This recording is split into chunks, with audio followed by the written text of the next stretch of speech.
quand on s'adresse à tous, puisque c'est pour répondre, Mickaël, à votre question, quand on s'adresse à tous, comment fait-on pour finalement combler ces écarts ou en tout cas ne pas être trop dissonant avec les uns et les autres? Je pense que déjà, il faut faire ce chemin de se dire que en termes de génération, nous n'avons pas grandi tous dans le même monde, avec la même façon de consommer, avec la même façon de percevoir les enjeux, qu'ils soient sociétaux ou qu'ils soient écologiques, et qu'aujourd'hui, on doit se reposer la question de où se situe finalement le point de départ de nos communications pour ne justement pas recréer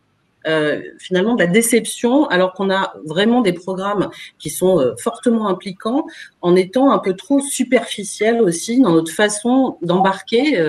nos clients, nos prospects, nos collaborateurs. Donc, il y a vraiment cette dimension-là, c'est-à-dire que le message ne doit plus rester en surface. Alors évidemment, il y a tout le système de la preuve, de l'engagement concret, de le faire vivre. Mais au-delà de ça, je pense que la recherche de sens, c'est aussi pour chacun d'entre eux et ces populations qui sont finalement sur des prises de conscience différentes,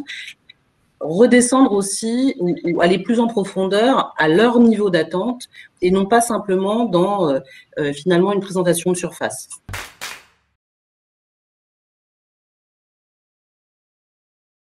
On est toujours sur une ligne de crête quand on parle de la RSE en termes de communication, parce qu'on n'en parle pas, on nous reproche de ne pas assez communiquer sur nos engagements, et si on en parle trop, on a la tentation de dire « ouais, c'est du greenwashing ». Donc en fait, on a quand même à trouver une solution entre les deux. Alors la première chose, c'est déjà peut-être pas tout le temps de le dire, mais surtout de le faire. Je pense que pour nous, l'enjeu dans notre environnement de l'économie sociale et solidaire aujourd'hui, c'est aussi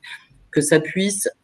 finalement réconcilier le produit, l'achat, avec l'engagement. C'est-à-dire qu'on a construit nos politiques RSE et elles se sont construites comme ça, et c'est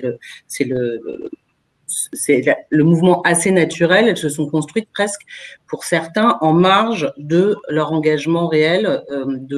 d'entreprise, avec ce contrat de vente qu'on a, nous, un contrat très clair de soutien et d'apporter de la sécurité par nos offres d'assurance. Aujourd'hui, peut-être aussi que la meilleure façon de parler finalement de ces engagements-là, c'est de faire en sorte de créer de la convergence entre le produit qu'on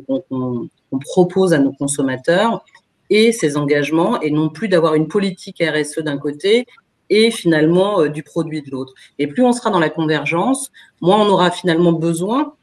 d'aller surcommuniquer sur le mode de fonctionnement, puisque ça, on en s'inscrit tous, et c'est plutôt une bonne nouvelle dans des dynamiques